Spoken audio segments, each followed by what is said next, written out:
नमस्कार साथियों, मैं अनिल कुमार श्रीगंगानगर से आप सभी का एक बार फिर से स्वागत करता हूँ इस यूट्यूब चैनल पर। जैसा कि आप जानते हैं, हम सीनियर सेकेंडरी मैथ्स का टॉपिक पढ़ रहे हैं, मैट्रिसेस और डिटर्मिनेंट्स।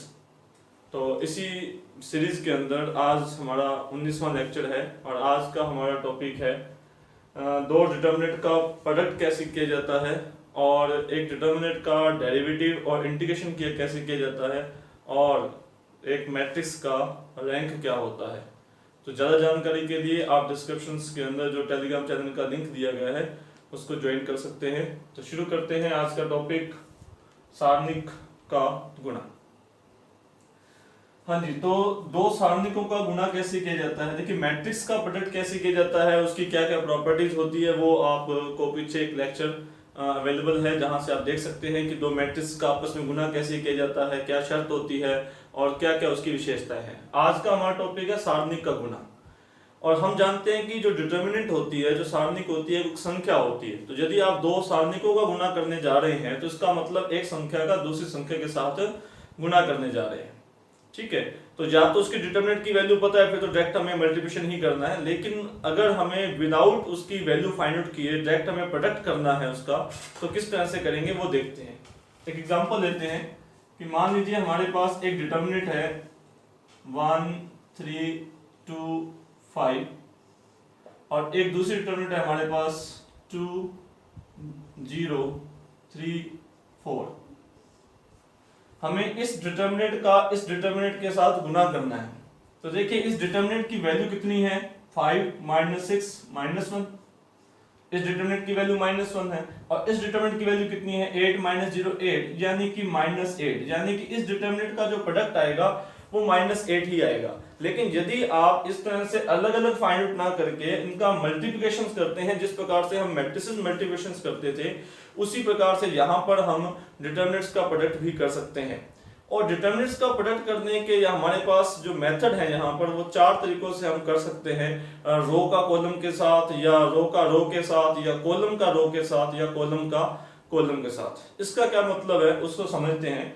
कि मान लीजिए जैसे हमें इसका प्रोडक्ट करना है, तो एक तरीका तो हमारा जो मैट्रिक्स की तरह मेथड होता था उस तरीके से हम कर सकते हैं कि मैंने फर्स्ट रो को लिया और फर्स्ट कॉलम के साथ गुणा किया। तो 1 गुना 2 और 3 और 9, 9 और 2 कितना हो गया जी, 11। ठीक है, इसका गुणा इसके साथ किया तो कितना आ जाएगा यहाँ पर 12। फिर इसका गुणा इसके साथ किया तो कितना आ गया 4 और 15 19। इसका गुणा इसके साथ किया तो कितना आ गया 20। ये मैंने गुणा कैसे किया है, रो का कॉलम के साथ, first row first column, first row second column, जिस तरह से हम मैट्रिक्स प्रोडक्ट करते थे। तो फिर इसका गुणा करेंगे, इसकी वैल्यू कितनी आ जाएगी, 11 गुना 20 माइनस 19 गुना 12। और 11 को 20 से गुणा करेंगे, 11 गुना 22 220 आ जाएगा। और इसका गुणा करेंगे तो 19 गुना 38, 3 और 19 और 3 कितना आ जाएगा 228। तो 220 में से 228 गया तो -1।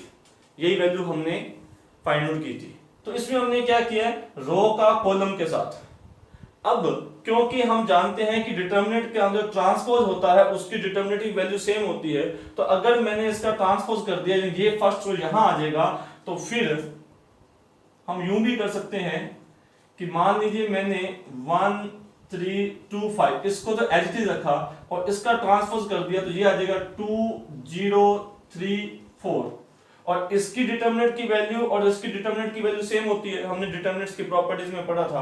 तो अब अगर मैं रो को कॉलम के साथ गुणा करता हूं, रो का कॉलम के साथ, तो एक्चुअली यहां पर ये क्या बन गया, रो इनटू रो बन गया। ठीक है, तो ये भी तो गुना सेम आएगा। अगर इसका गुणा करते हैं तो भी इसकी वैल्यू -8 ही आएगी। यानी कि अब जब आप रो का गुणा कॉलम के साथ करेंगे तो उसका मतलब है इसमें रो का गुणा रो के साथ करना। और इसी प्रकार आप इसका भी तो ट्रांसपोज कर सकते थे। तो इसका मतलब क्या होगा कि अगर मैं इसका ट्रांसपोज कर देता हूं तो केस क्या बनेगा, तो बनेगा 1 3 2 5 इंटू 2 0 3 4। इसकी वैल्यू भी सेम आएगी क्योंकि हमने इसका ट्रांसपोज किया है, तो डिटरमिनेंट की वैल्यू नो चेंज रहती है। तो इसका मतलब है इसका गुना जब इसके साथ किया जाएगा तो अब आप क्या कर रहे हो, कॉलम का गुना कॉलम के साथ कर रहे हो। तो मेरा कहने का मतलब ये है कि मैट्रिक्स के अंदर तो हम एक तरीके से उसका गुना करते हैं, लेकिन डिटर्मिनेंट के अंदर हम 4 तरीकों से गुना कर सकते हैं। किस तरीके से, आप रो का गुना पंक्ति का गुना कॉलम के साथ कर सकते हैं, दूसरा क्या कर सकते हो, पंक्ति का गुना पंक्ति के साथ भी कर सकते हैं। तीसरा क्या कर सकते हो, कॉलम का गुना कॉलम के साथ कर सकते हो। और चौथा है कॉलम का गुना पंक्ति के साथ भी कर सकते हैं। ठीक है, तो डिटर्मिनेंट्स के अंदर जब दो डिटर्मिनेंट्स का गुना किया जाता है तब हम पंक्ति का गुना पंक्ति के साथ, या पंक्ति का गुना स्तंभ के साथ, या स्तंभ का गुना पंक्ति के साथ, या स्तंभ का गुना स्तंभ के साथ करके भी सारणिक का प्रोडक्ट फाइंड आउट कर सकते हैं। ठीक है, अब हम इसकी प्रॉपर्टी डिस्कस करते हैं कि इसका सवालों के अंदर क्या इस्तेमाल है वो देखते हैं। ठीक है, उसको समझने के लिए एक एग्जांपल ले रहा हूं मैं। एक हमारे पास क्वेश्चन है, alpha and beta not equal to 0, function of x is equal to alpha की power n, function of n is equal to power alpha की पावर n प्लस बीटा की power n, and we have to find out 3 1 plus f1 1 plus f2 1 plus f1 1 plus f2 1 plus f3, okay, and 1 plus f2 1 plus f3 1 plus f4 is equal to given that k 1 minus alpha square 1 minus beta square and alpha minus beta का whole square, then find out the value of k, and options are 1 minus 1 2 and minus 2। Matrix determinant का जो product होता है उसको सवालों में किस तरह से इस्तेमाल किया जाता है उसके लिए मैं आपको 2-3 एग्जांपल दूंगा, 3-4 क्वेश्चन समझा डिस्कस करेंगे ताकि इस टॉपिक को आप समझ सके अच्छी तरह से। तो देखिए ये हमारे पास एक क्वेश्चन है और यहाँ पर हमें k की वैल्यू फाइंड आउट करनी है। सॉल्व आउट करते हैं इस क्वेश्चन को। फर्स्ट ऑफ ऑल तो हम क्या करते हैं, यहाँ पर जो f1 f2 की जो वैल्यू है वो यहाँ पर रखें। तो हमें जिस डिटरमिनेंट की वैल्यू फाइंड आउट करनी है वो है 3, ये बन जाएगा 1 plus alpha plus beta, f1 का मतलब, और f2 का मतलब 1 plus alpha square plus beta square. इसी तरह से यहाँ f1 का मतलब कितना बन जाएगा 1 प्लस अल्फा प्लस बीटा, और ये बन जाएगा 1 plus alpha square plus beta square, ये बन जाएगा 1 plus alpha cube plus beta cube, ये बन जाएगा हमारे पास 1 plus alpha square plus beta square, ये बन जाएगा 1 plus alpha cube plus beta cube, ये बन जाएगा 1 प्लस अल्फा की पावर 4 प्लस बीटा की पावर 4। ठीक है, अब हम यूज करते हैं डिटरमिनेंट्स का प्रोडक्ट का, कि हम इसको किन दो डिटरमिनेंट्स की प्रोडक्ट की फॉर्म में लिख सकते हैं उसको देखते हैं। और जैसा मैंने अभी आपको बताया था कि हम एक डिटरमिनेंट का दूसरी डिटरमिनेंट के साथ जो गुना है वो 4 तरीकों से कर सकते हैं। आप चाहें तो रो का गुना रो के साथ करते हुए, या रो का गुना कॉलम के साथ करते हुए, या कॉलम का गुना रो के साथ करते हुए, या कॉलम का गुना कॉलम के साथ करते हुए इसका प्रोडक्ट कर सकते हैं। अब देखिए इस डिटरमिनेंट का जब इस डिटरमिनेंट के साथ गुना करते हैं तो हमारे पास ये टर्म्स आनी चाहिए। इसको हम किस तरह समझे, ये 3-4 एग्जांपल जब हम करेंगे तो हमें थोड़ा सा पता चलेगा कि किस तरीके से इसका यूज किया जाता है। जैसे ये हमारे पास जो 3 है इसको मैं लिखता हूं 1 प्लस 1 प्लस 1। ठीक है, तो जो फर्स्ट टर्म है वो 1 प्लस 1 प्लस 1 आनी चाहिए। मतलब ये हुआ कि यहां पर 1 हो, यहां पर भी 1 हो, यहां पर भी 1 हो, और जब इसका गुना first row into first row कर दीजिए, चाहे कॉलम कर दीजिए, first row into first column कीजिए मान लो, तो हमारे पास पहला एलिमेंट ये आना चाहिए। ठीक है, तो यहां पर भी क्या होना चाहिए 1 1 एंड 1। समझे इस बात को, मैं first row into first column कर रहा हूं, आप चाहो तो फर्स्ट रो भी कर सकते हो। तो 1 into 1 plus 1 into 1 plus 1 into 1 ये टर्म्स बन जाएगी।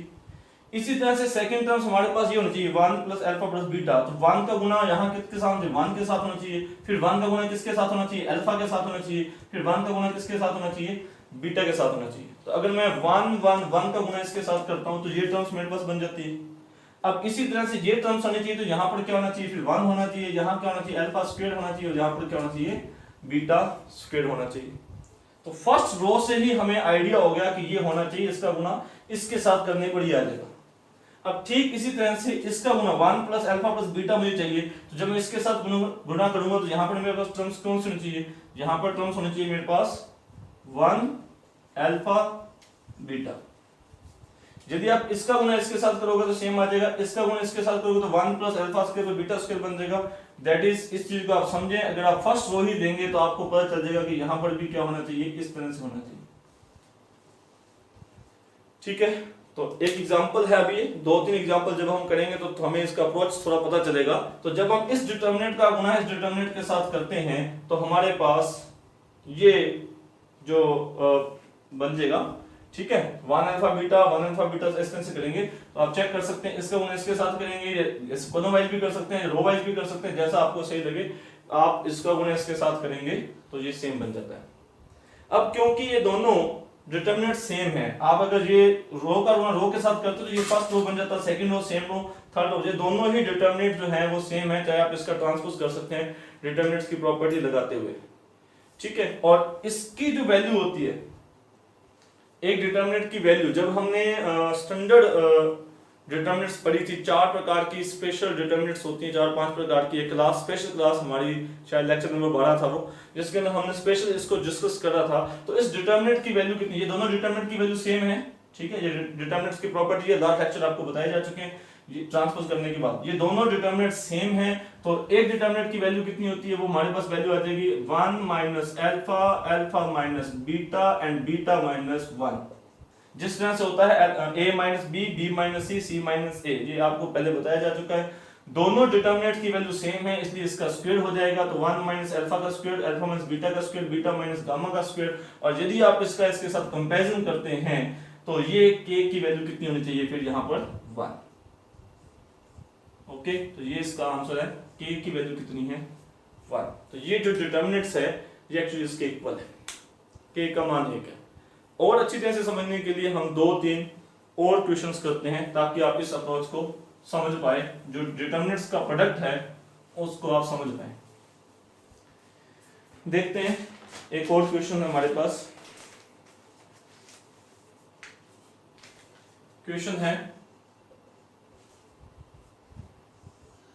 1 प्लस ax का होल स्क्वायर, 1 प्लस bx का होल स्क्वायर, 1 प्लस cx का होल स्क्वायर, 1 प्लस ay का होल स्क्वायर, 1 प्लस by का होल स्क्वायर, 1 प्लस cy का होल स्क्वायर, 1 प्लस az का होल स्क्वायर, 1 प्लस bz का होल स्क्वायर, 1 प्लस cz का whole square is equal to k a minus b, b minus c, c minus a into x minus y, y minus z, z minus x। Then find out the value of k, 1, minus 1, 2 and minus 2। Find out the value of k। हाँ जी, ये हमारे पास next questions है, और इसको भी हम जो determinants का प्रोडक्ट हम पढ़ रहे हैं उसकी सहायता से इसको हल करने की कोशिश करते हैं। देखिए किस तरह से हम हल करेंगे। जो हमारे पास डिटरमिनेंट दे रखी है, अगर इसको हम लिखें तो 1 प्लस ax का होल स्क्वायर, यानी कि ये बनेगा 1 का स्क्वायर प्लस में 2ax और प्लस में x स्क्वायर।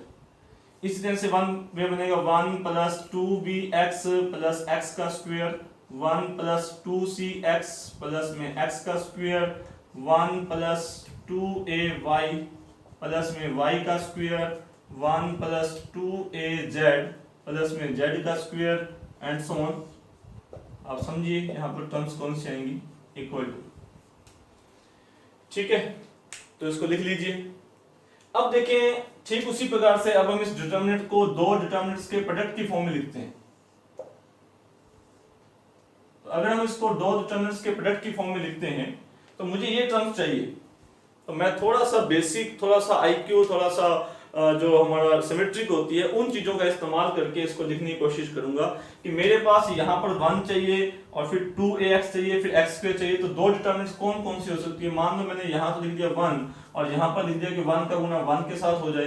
फिर मैंने यहाँ पर लिख दिया 2a का गुना किसके साथ हो जाए, x के साथ हो जाए। जिस पर मैं रो का गुना रो के साथ कर रहा हूं, आप कॉलम के साथ भी कर सकते हैं। और लास्ट में मैंने क्या लिख दिया, यहाँ पर मैंने लिख दिया 1 और यहाँ मैंने गुना कर दिया किसके साथ हो जाए, x स्क्वायर के साथ हो जाए। ठीक है। तो अगर 1 का गुना 1 के साथ होगा प्लस 2a का गुना x के साथ होगा प्लस 1 का गुना x के साथ होगा तो ये टर्म्स बन जाएगी। अब इसी तरह से जब आप फर्स्ट रो का सेकंड रो के साथ गुना करेंगे तो ये टर्म्स आनी चाहिए। तो ये टर्म्स क्या होनी चाहिए, 1 का गुना 1 के साथ होना चाहिए, 2a का गुना किसके साथ होना चाहिए, y के साथ होना चाहिए, और y स्क्वायर कैसे आएगा जब 1 का गुना किसके साथ हो, y स्क्वायर के साथ हो। ठीक इसी प्रकार से ये टर्म चाहिए तो 1 होना चाहिए, यहाँ पर z होना चाहिए, यहाँ पर z स्क्वायर होना चाहिए।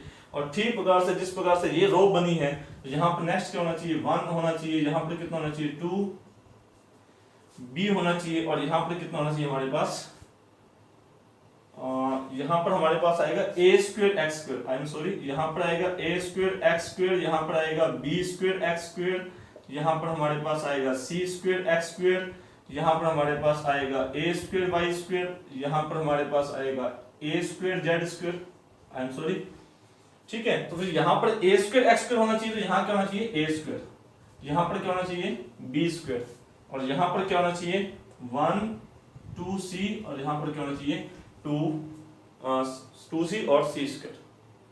तो अब अगर आप देखें इसका होल स्क्वायर खोल दीजिए और रो का गुना रो के साथ कीजिए चाहे कॉलम के साथ, लेकिन मैंने रो का रो के साथ किया तो 1 आएगा, फिर 2x आएगा, फिर a स्क्वायर एक्स स्क्वायर आएगा।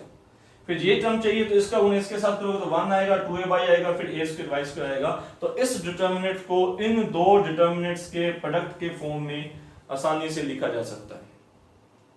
तो अगर आप यूं लिखते हैं और इस डिटर्मिनेंट में से सेकंड कॉलम में से 2 को बाहर लिख दें, सेकंड डिटर्मिनेंट में से 2 को बाहर लिखें, और फिर 1 1 1 a b c a square b square c square, ये हम वही स्टैंडर्ड जो हमारे पास डिटर्मिनेंट्स होती हैं उसका यूज, इसका z क्या होता है a minus b b minus c c minus a, और जो ये वाला डिटर्मिनेंट्स है इसका z क्या होता है हमारे पास x minus y y minus z z minus x। तो इसका अगर उसके साथ कंपैरिजन करते हैं तो हमारे पास k की वैल्यू कितनी आती है 2। ठीक है, इस प्रकार से दो डिटर्मिनेंट्स का जो प्रोडक्ट होता है उस पर बेस हम क्वेश्चंस करते हैं। इस टॉपिक को और अच्छी तरह समझने के लिए एक दो क्वेश्चंस हम और करते हैं। प्रोडक्ट ऑफ टू डिटर्मिनेंट्स, दो सारणिकों का गुणा कैसे किया जाता है और उस पर कैसे सवाल बनते हैं। ठीक है, जैसे ये हमारे पास एक और क्वेश्चन है, इस डिटर्मिनेंट की वैल्यू हमें फाइंड आउट करनी है 3a plus b plus c a की पावर 3 प्लस b की पावर 3 प्लस c की पावर 3। यहाँ कितना आ जाएगा a plus b plus c दिया हुआ है, यहाँ पर दिया हुआ है a square plus b square plus c square दिया हुआ है, यहाँ पर a square plus b square plus c square, यहाँ पर a की पावर 3 प्लस b की पावर 3 प्लस c की पावर 3, यहाँ पर a की पावर 4 प्लस b की पावर 4 प्लस c की पावर 4, a की पावर 5 b की पावर 5 c की पावर 5। तो इस डिटर्मिनेंट का मान कैसे ज्ञात करेंगे, या फिर सीधी सी बात है कि इस डिटर्मिनेंट को किन दो डिटर्मिनेंट्स के प्रोडक्ट की फॉर्म में हम लिख सकते हैं, तो उसका कंसेप्ट जैसे आपको बताया है उसका यूज करें। तो एक तो मुझे 3 चाहिए, तो 3 का मतलब आप जानते हैं कि जो 1 1 1 का गुना होता है जो 1 1 1 के साथ हो, यानी कि यहां पर क्या लेंगे हम 1 1 1 और यहां पर क्या लेंगे 1 1 1। तो जब फर्स्ट रो का गुना फर्स्ट रो के साथ किया जाएगा तो 3 आ जाएगा। अब जब यहाँ 1 1 1 आ गया, यहाँ पर ABC चाहिए तो नो डाउट यहाँ पर क्या होना चाहिए ABC। तो जब इसका गुना इसके साथ करोगे तो ये आ जाएगा। और नेक्स्ट हमें क्या चाहिए a की पावर 3 प्लस b की पावर 3 प्लस c की पावर 3, तो यहाँ क्या होगा a की पावर 3 b की पावर 3 और c की पावर 3। तो इस डिटर्मिनेंट की जो फर्स्ट रो है उससे ही हमें आइडिया हो गया। अब देखो जहां पर जब 1 1 1 आ चुका है और यहाँ पर मुझे ABC चाहिए, तो इसका मतलब सेकंड रो हमारे पास क्या होना चाहिए ABC। जब इसका गुणा इसके साथ करोगे तो ये आ जाएगा, इसका गुणा इसके साथ करोगे तो ये आ जाएगा, इसके साथ करोगे तो ये आ जाएगा। और ठीक इसी प्रकार से नेक्स्ट टर्म भी आप समझ होंगे कि यहाँ पर हमारे पास क्या होना चाहिए a स्क्वायर b स्क्वायर और c स्क्वायर। ठीक है, तो इस डिटर्मिनेंट को इन दो डिटर्मिनेंट्स के प्रोडक्ट के फॉर्म में लिखा जा सकता है। और ये दो स्टैंडर्ड डिटर्मिनेंट्स हैं जिसके अंदर एक स्पेशल क्लास बनाई गई थी, अलग से हमने डिस्कस की थी। 4-5 प्रकार के स्टैंडर्ड डिटर्मिनेंट्स होती हैं, स्पेशल डिटर्मिनेंट्स होती हैं। तो इसकी वैल्यू कितनी होती है a minus b b minus c c minus a। इसकी वैल्यू कितनी होती है, a minus B, B minus C, C minus A, साथ में होता है a plus B plus C. तो इसका मतलब रिजल्ट हमारे पास क्या आ जाएगा, a माइनस बी का स्क्वायर, b माइनस सी का स्क्वायर, c माइनस ए का स्क्वायर, साथ में आ जाएगा a प्लस बी प्लस सी। ठीक है, तो ये इस डिटरमिनेंट की वैल्यू होगी।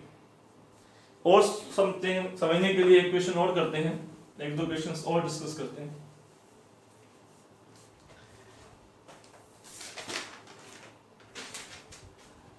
मान लीजिए हमारे पास एक डिटरमिनेंट है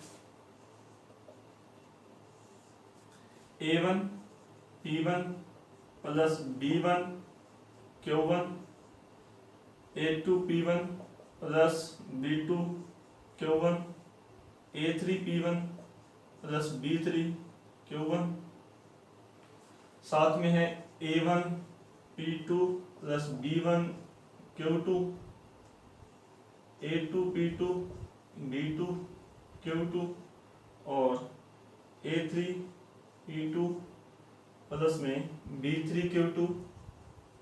इसी प्रकार से a1 p3 plus b1 q3, a2 p3 plus b2 q3 और a3 p3 plus b3 q3। इस डिटरमिनेंट की वैल्यू आपको फाइंड करनी है। तो इस तरह की जो डिटरमिनेंट्स होती हैं, मान लीजिए ऑप्शन हमारे पास गिवन है, 0 है, 1 है, या फिर हम कह दें कि a प्लस इस तरह से -1 2, इस तरह से 4 ऑप्शन हमारे पास दे रखे हैं। इस तरह की डिटरमिनेंट्स को सॉल्व करने के लिए हम पहले भी एक मेथड डिस्कस कर चुके हैं कि इसके साथ ये आएगा तो एक डिटरमिनेंट्स बनेगी। कितनी डिटरमिनेंट्स बनेगी वो हमने पहले एक बार सॉल्व किया था। तो कुल मिलाकर 8 डिटरमिनेंट्स बनती हैं, है ना। तो कौन कौन सी, एक जैसे मान लो इसको आपने क्या दे दिया, इसको नंबर दे दिया 1, इसको नंबर दे दिया 2, इसको नंबर दे दिया 3, इसको नंबर दे दिया 4, इसको नंबर दे दिया 5, इसको नंबर दे दिया 6। तो मैंने आपको बताया था 8 डिटरमिनेंट्स कौन कौन सी बनेंगी, 1 फिर 3 फिर 5, 1 3 5, फिर कौन सी बनेंगी 1 3 6। एक तरीका है, लेकिन आज हम इसको डिटरमिनेंट्स के प्रोडक्ट के तरीके से करेंगे। लेकिन ये भी मैंने आपको बताया था कि इसको 1 ले लो, इसको 2, इसको 3, इसको 4, इसको 5, इसको 6। तो 1 3 5, 1 3 6, फिर कौन सी बनेगी 1 4 5 और 1 4 6, फिर कौन सी बनेगी 2 3 5, 2 3 6, 2 4 5 और 2 4 6। ये बनेंगी 8। लेकिन इन 8 में से जब आप देखते हैं तो बहुत सारी डिटरमिनेंट, जैसे a1 a2 a3, a1 a2 a3, तो इनका रेशो क्या है, p1/p2 p1/p2 p1/p2। तो जिस डिटरमिनेंट के अंदर 1 3 आएगा वो डिटरमिनेंट की वैल्यू 0 हो जाएगी। तो इस डिटरमिनेंट की वैल्यू 0 हो जाएगी, इस डिटरमिनेंट की वैल्यू 0 हो जाएगी, क्योंकि इनका रेशो सेम है। अब इसी तरह से अगर 1 और 4 का रेशो देखते हैं अपने, 2 और 4 और 5 है ना। देखो इसमें कौन सी बन, नेक्स्ट 1 4 5, 1 4 5, तो रेशो कौन सा सेम है, a1 a2 a3, a1 a2 a3। तो ये इनका जो रेशो आएगा तो वो क्या बनेगा, p1/p3 p1/p3 p1/p3। तो ये इसकी वैल्यू 0 हो जाएगी, तो 1 और 4 का रेशो सेम है। इसी प्रकार से 2 और 3 और 2 अगर आप रेशो देख सकते हैं, 2 और 3 का रेशो देखिए, 2 और 5 का, 2 और 5 का रेशो देखो, ठीक है। तो कौन कौन सा बनेगा, 2 3 और 3 और 5 का देखें, 2 3 5, तो 3 और 5 का रेशियो देखो, तो p2/p3 p2/p3 p2/p3, इसकी वैल्यू भी कितनी आ जाएगी, 0 आ जाएगी। तो इस प्रकार से आप देखोगे तो इन 8 के 8 डिटरमिनेंट की वैल्यू ही हमारे पास 0 मिल जाती है। तो एक तरीका ये हमने पहले डिस्कस कर चुके हैं, या तो उस तरीके से कर सकते हैं। दूसरा तरीका जो है, जो अब हम पढ़ रहे हैं, वो है प्रोडक्ट ऑफ 2 डिटरमिनेंट्स। उस तरीके से देखें तो इस डिटरमिनेंट्स को हम किस तरह से 2 डिटरमिनेंट्स के प्रोडक्ट की फॉर्म में लिख सकते हैं, वो देखते हैं। तो a1 p1 चाहिए, तो a1 के साथ मैंने क्या ले लिया, p1, तो a1 p1 आ जाएगा। b1 के साथ q1 चाहिए, यहाँ b1 ले लिया, यहाँ पर q1 ले लिया, तो a1 p1 plus b1 q1। अब यहाँ नेक्स्ट टर्म नहीं है, तो यहाँ पर मैंने 0 ले लिया, यहाँ पर भी 0 ले लिया, ठीक है। तो इसका गुना इसके साथ करोगे तो ये आ जाएगा। अब ये टर्म कैसे आएगी, तो मैंने यहाँ पर क्या लेता हूँ, p2 और यहाँ लेता हूँ q2, यहाँ लेता हूँ 0। और ये टर्म कैसे आ जाएगी, यहाँ ले लिया मैंने p3, यहाँ मैंने ले लिया q3, यहाँ मैंने ले लिया 0, और इसी प्रकार से यहाँ मैंने क्या ले लिया, a2 b2 0 और a3 b3 0। तो इस डिटर्मिनेंट को आसानी से इन दो डिटर्मिनेंट्स के प्रोडक्ट के फॉर्म में लिखा जा सकता है, और क्योंकि इस डिटर्मिनेंट के अंदर इस कॉलम के सारे एलिमेंट जीरो हैं, इसके सारे एलिमेंट जीरो हैं, तो डिटर्मिनेंट की वैल्यू जीरो है, तो जीरो इंटू जीरो, इसलिए इस डिटर्मिनेंट की वैल्यू कितनी आएगी, जीरो। तो एक तरीका ये भी हम यूज कर सकते हैं। और इसी तरह से डिटर्मिनेंट्स का जो प्रोडक्ट है उसको समझने के लिए एक और लास्ट एग्जांपल हम लेते हैं कि डिटर्मिनेंट्स का प्रोडक्ट किस तरह से यूजफुल हो सकता है सवालों में। तो इस अप्रोच को समझने के लिए लास्ट एक और क्वेश्चन है हमारे पास, प्रोडक्ट ऑफ टू डिटर्मिनेंट्स को समझने के लिए क्वेश्चन है, हमें इस डिटर्मिनेंट की वैल्यू बतानी है cos a minus B, cos a minus P है ये, और b माइनस पी और c minus P, cos a minus Q, cos b minus Q, cos c minus Q, cos a minus r, cos b minus r और cos c minus r। a b c और p q r जो है वो constant है, तो इस determinants की value कितनी होगी। ठीक है, अब इस डिटर्मिनेंट को भी जनरल जो तरीका हमारे पास होता है उसमें हम क्या करते हैं, cos a माइनस p का फॉर्मूला खोल देते हैं, cos a cos b plus sin a sin b, और फिर एक कॉलम ये हमारे पास वही बन जाएगा जिस तरह से लास्ट क्वेश्चन हमने किया था। तो cos a cos b plus sin a sin b, जहां पर दो बन जाएंगे, यहाँ पर भी दो, यहाँ पर भी दो, टोटल 8 बन जाएंगी, और 8 में से उनका रेशो सेम होने की वजह से इस डिटरमिनेंट की वैल्यू भी 0 आ जाएगी। जिस तरह से हमने जस्ट लास्ट क्वेश्चन किया था जिसमें a1 p1 और a2 q2 इस तरह से था, टर्म्स थे हमारे पास, उस तरह से इसकी वैल्यू भी 0 आ जाएगी जब हम इसका फॉर्मूला खोल देंगे तो। और नहीं तो जिस तरह से लास्ट क्वेश्चन किया था उसी प्रकार से हम क्या कर सकते हैं, अगर मैं यहाँ पर देता हूँ cos a, ठीक है, यहाँ पर cos a साथ में कितना चाहिए हमें, cos a sin b, तो यहाँ पर मैं क्या ले दूं sin p, cos a cos b, तो cos a गुना किसके साथ होगा, cos p के साथ, फिर क्या आएगा प्लस में sin a sin b, तो यहाँ पर क्या ले दूं sin a और यहाँ पर क्या लेता हूँ sin p, ठीक है, और लास्ट टर्म क्या होता है 0 और यहाँ पर क्या देता 0, और जब इसका गुना इसके साथ करेंगे तो ये एलिमेंट बन जाएगा cos a cos b plus sin a sin b, किसकी वैल्यू होती है cos a माइनस b की। अब इस तरह से ये चाहिए तो यहाँ पर क्या लिखना चाहिए मुझे, cos q sin q और 0, तो जब मैं इसका गुना इसके साथ करूंगा तो cos a cos b plus sin a sin b और साथ में 0, तो ये टर्म्स आ जाएगी cos a माइनस b का फॉर्मूला। और इस तरह से यहाँ पर क्या होना चाहिए हमारे पास, cos r sin r और 0, और यहाँ पर क्या होना चाहिए मेरे पास, cos b sin b 0 और cos c sin c और 0। तो यदि आप इस दो सारणिकों का गुना करते हैं तो आप देखेंगे कि हमारे पास ये वाली सारणिक आसानी से प्राप्त हो जाती है। तो क्योंकि इसकी वैल्यू 0 है, इसकी वैल्यू 0 है, तो जिनका प्रोडक्ट करने पर इस डिटरमिनेंट की वैल्यू कितनी आएगी, 0। तो ये मेरा एक प्रयास था कि हम डिटरमिनेंट्स का जो दो डिटरमिनेंट्स का जो प्रोडक्ट होता है वो किस तरह से किया जाता है उसके ऊपर हमने आज सवाल डिस्कस किए। ओके, उम्मीद करता हूं कि आप इस बात को समझ पाए होंगे। तो ये था हमारा पहला टॉपिक, दो सारणिकों का गुना। अब हम शुरू करते हैं सारणिक का अवकलन और सारणिक का समाकलन। एक डिटरमिनेंट का डेरिवेटिव कैसे करते हैं और इंटीग्रेशन कैसे करते हैं वो देखते हैं। डेरिवेटिव ऑफ ए डिटरमिनेंट, सारणिक का अवकलन। जो सारणिक हमें दे रखी है, मान लीजिए वो एक x का फंक्शन है, जहां हम उसको डेल्टा x दे देते हैं, उसके अंदर कोई वेरिएबल्स है, यहाँ पर हमारे पास कोई x का फंक्शन गिवन है, जैसे मान लो hx, या सीधा समझने के लिए हम कहते हैं कि इस रो में x का फंक्शन हो सकता है, यहाँ भी हो सकता है, यहाँ भी हो सकता है, तो कोई हमें x का फंक्शन गिवन है। तो अगर आप इसका डेरिवेटिव करना चाहते हैं तो इसका डेरिवेटिव कैसे करते हैं पहले समझ लीजिए, फिर इसको लिख देता हूँ। इसका डेरिवेटिव कैसे किया जाता है, एक बार आप क्या करते हैं, फर्स्ट रो का डेरिवेटिव कर देते हैं, सेकंड और third row as it is, next time second row का डेरिवेटिव, फर्स्ट और third row as it is, और लास्ट टाइम थर्ड रो का डेरिवेटिव कर देंगे और फर्स्ट और second row as it is रहेगी।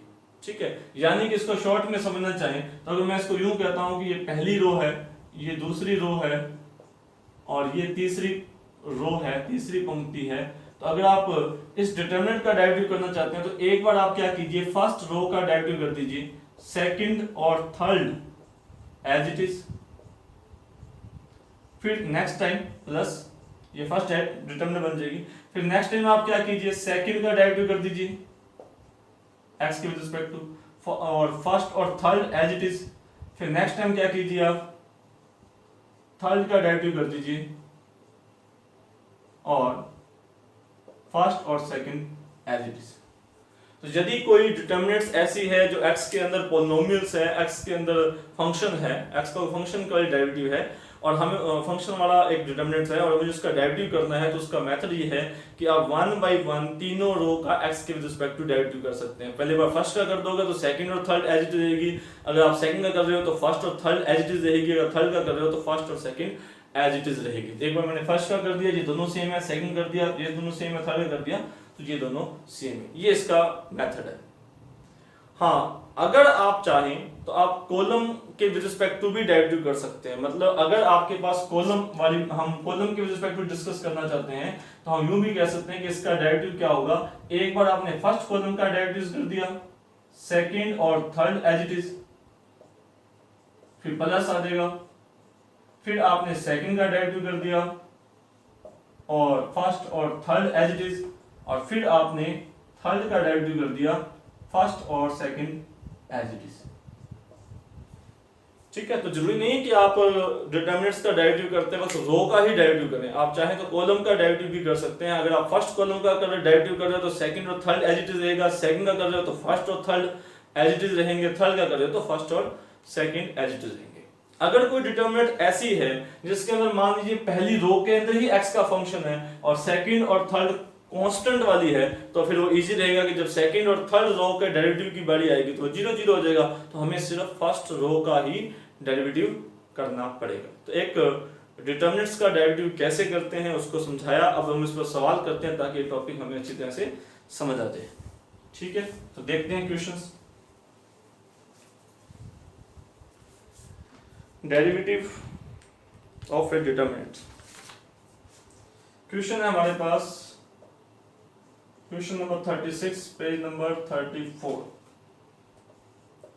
मैट्रिक्स ए गिवन है हमारे पास x minus 1 2 2 3, x minus 1 2 3 3, x minus 1, और क्वेश्चन पूछा गया कि x के वास्तविक मानों की संख्या कितनी होगी, x के ऐसे कितने वास्तविक मान हमारे पास उपलब्ध होंगे कि इसकी वैल्यू 0 आ जाए, इस डिटर्मिनेंट का जो डेरिवेटिव है वो 0 आ जाए और x के वास्तविक मानों की संख्या है तो 0 1 2 या फिर 3। ये एक क्वेश्चन है कि x के ऐसे कितने वास्तविक मान विद्यमान हैं कि इसके डेरिवेटिव की वैल्यू 0 आ जाए। देखिए इस डिटर्मिनेंट के अंदर देखें तो फर्स्ट रो में भी x का फंक्शन है, सेकंड में भी x का फंक्शन है, थर्ड में भी x का फंक्शन है। इसका मतलब क्या हुआ कि हमें तीनों रो का डिटर्मिनेंट्स डेरिवेटिव करना पड़ेगा। आप कॉलम का भी कर सकते हैं, फर्स्ट में भी x का फंक्शन है, सेकंड में भी x का फंक्शन है, थर्ड में भी x का फंक्शन है, तो इसका मतलब कॉलम के रिस्पेक्ट भी करते हैं तो भी आपको तीनों बार डेरिवेटिव करना पड़ेगा। तो देखते हैं किस तरह से डेरिवेटिव करते हैं। d/dx determinant of x determinant of a। ठीक है, तो अगर आप इसका डेरिवेटिव करते हैं, इस डिटर्मिनेंट का फर्स्ट होगा डेरिवेटिव जहां 1 आ जाएगा, इसका कितना आ जाएगा 0, इसका कितना आ जाएगा 0, और सेकंड और third as it is. Okay, अब प्लस, अब मान लीजिए आप सेकंड रो का डेरिवेटिव करते हो तो फर्स्ट और second as it is, first वैसे की वैसी आएगी, सेकंड फर्स्ट और थर्ड एज इट इज आएगी, सेकंड का डेरिवेटिव करते हो तो 0 आ जाएगा, यहां पर कितना आ जाएगा 1 आ जाएगा, यहां पर कितना आ जाएगा 0 आ जाएगा। और इसी प्रकार से अगर आप थर्ड रो का डेरिवेटिव करते हो तो फर्स्ट और सेकंड जो रो है वो एज इट इज रहेगी और इसका डेरिवेटिव कितना है 0 0 1। ओके, इस प्रकार से किसी डिटर्मिनेंट का डेरिवेटिव किया जाता है। फर्स्ट रो का करेंगे तो सेकंड और third as it is, second का करोगे तो फर्स्ट और थर्ड एज इट इज, और थर्ड का करोगे तो फर्स्ट और second as it is. 1 by 1 सभी रो का डेरिवेटिव हमें करना है जिसमें भी x का फंक्शन विद्यमान है। तो अब इसको सोल्व आउट करते हैं, फर्स्ट रो के विद रिस्पेक्ट टू एक्सपेंड करते हैं। x - 1 का होल स्क्वायर माइनस में कितना आता है, x - 1 का होल स्क्वायर माइनस का 6, और इसके विद रिस्पेक्ट टू 0, इसके विद रिस्पेक्ट टू 0। अब जब इसका हम करते हैं तो इसमें कितना था, x माइनस वन का होल स्क्वायर माइनस का 6 सेम आता है, इसमें भी सेम आता है, तीनों बार हमारे पास डिटरमिनेंट की वैल्यू यही आएगी, यानी कि ये आएगा।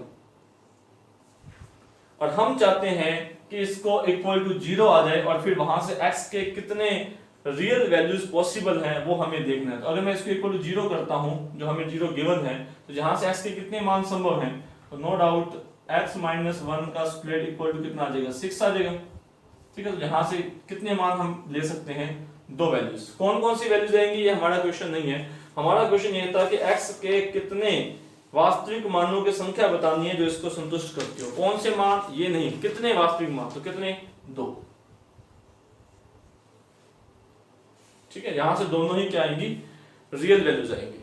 ठीक है, वैसे देखा जाए तो इसकी डिग्री कितनी है, 3 है, डायरेक्टली करोगे तो 1 डिग्री कम हो जाएगी, 2 डिग्री की इक्वेशन आने वाली है। ये कितनी डिग्री का पॉलिनोमियल बनेगा, जब इसके डिटरमिनेंट की वैल्यू फाइंड करोगे 3 डिग्री, जब डायरेक्टली करोगे तो कितनी डिग्री का बनेगा, 2 डिग्री का बनेगा। हो सकता है दोनों रियल वैल्यूज आ जाए और मे भी हो सकता है कि इमेजिनरी वैल्यू आ सकती थी, बस इतना फर्क था।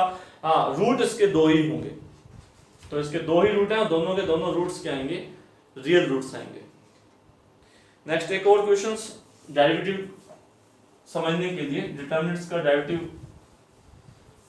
को समझने के लिए एक और क्वेश्चन हम लिखते हैं। क्वेश्चन है हमारे पास 71, पेज नंबर है 27। fx हमें गिवन है, fx है x की power 3 4x 3x square 1 minus 6 4 p square p की पावर 3। और क्वेश्चन है कि d की पावर 3 बार डेरिवेटिव करना है, third order derivative of fx है समानुपाती है, किसके समानुपाती है ये बताना है, प्रोपोर्शनल किसके हैं, समानुपाती है किसके, x के, x स्क्वायर के, x की पावर 3 के, और चौथा ऑप्शन है अचल। ठीक है, ये हमारा क्वेश्चन है। क्वेश्चन था कि जो थर्ड ऑर्डर डेरिवेटिव किया जाएगा इसका, वो किसके समानुपाती है, x के, x स्क्वायर के, या x की पावर 3 के, या फिर वो कांस्टेंट है। तो क्या बताया था, किसी डिटरमिनेंट का डेरिवेटिव कैसे करते हैं, एक बार इसका डेरिवेटिव करोगे ये दोनों सेम, फिर इसका करोगे तो ये दोनों सेम, फिर इसका करोगे तो ये दोनों सेम। लेकिन ना तो ये x का फंक्शन है, ना तो ये x का फंक्शन है, तो इसका डेरिवेटिव क्या आएगा, 0 0 0, डिटरमिनेंट की वैल्यू 0। इसका डेरिवेटिव क्या आएगा, 0 0 0, डिटरमिनेंट की वैल्यू 0। तो आपको सिर्फ एक ही बार डेरिवेटिव करना है, हर बार मतलब इसी का ही करना है। लेकिन क्योंकि हमें थर्ड ऑर्डर डेरिवेटिव चाहिए, इसलिए हमें एक बार भी इसका डेरिवेटिव करना है, सेकंड टाइम करना है, और थर्ड टाइम भी इसका डेरिवेटिव करना है। तो अगर मैं इसका एक बार डेरिवेटिव करता हूं, डेरिवेटिव, तो क्या होगा, जो सेकंड और थर्ड रो है ये एज इट इज, इसका डेरिवेटिव कितना आ जाएगा, 3x स्क्वायर, इसका कितना आ जाएगा 4, इसका कितना आ जाएगा 6x। ये एक बार डेरिवेटिव हो गया। अब एक बार फिर से जब आप इसका डेरिवेटिव करोगे तो ये दोनों तो सेम आएंगे, हमें इसका ही डेरिवेटिव करना है, तो इसका डेरिवेटिव कितना आ जाएगा 6x, ये कितना आ जाएगा 0, ये कितना आ जाएगा 6। और एक बार फिर से जब इसका डेरिवेटिव करोगे तो ये कितना आ जाएगा 6, ये कितना 0 और ये कितना आ जाएगा 0। ठीक है, और जब आप इसकी डिटरमिनेंट की वैल्यू सॉल्व आउट करते हो तो यहाँ x नाम की कोई चीज नहीं है। इसका मतलब ये हुआ कि जो थर्ड ऑर्डर डेरिवेटिव है वो x पर डिपेंड नहीं करता, यानी कि एक अचल फंक्शन रहेगा। ठीक है, तो उम्मीद करता हूं कि आप डेरिवेटिव को समझ पा रहे होंगे। और अच्छी तरह से समझने के लिए हम डेरिवेटिव के लिए एक छोटा सा क्वेश्चन और डिस्कस करते हैं।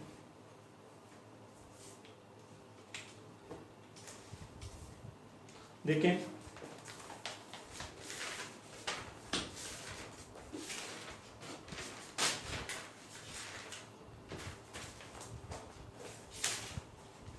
डेरिवेटिव क्वेश्चन है fx equal to x square 2x 5 7 x की पावर 3 -1 0 x, और हमें वैल्यू बतानी है f डैश 0 की वैल्यू कितनी होगी। ऑप्शन हमारे पास है 0 -3 -6 और 9। एफ डैश जीरो की वैल्यू बतानी है। ओके, तो जैसा मैंने आपको बताया था कि इसका क्वेश्चन किस तरह से करते हैं, आप इसका डायरेक्टिव करेंगे फर्स्ट रो का, सेकंड रो का, थर्ड रो का। तो 10 सेकंड का समय आपके पास, कुछ कोशिश कीजिए इसको करने की। तब तक मैं आपके लिए एक नेक्स्ट क्वेश्चन और ट्राई कर देता हूँ।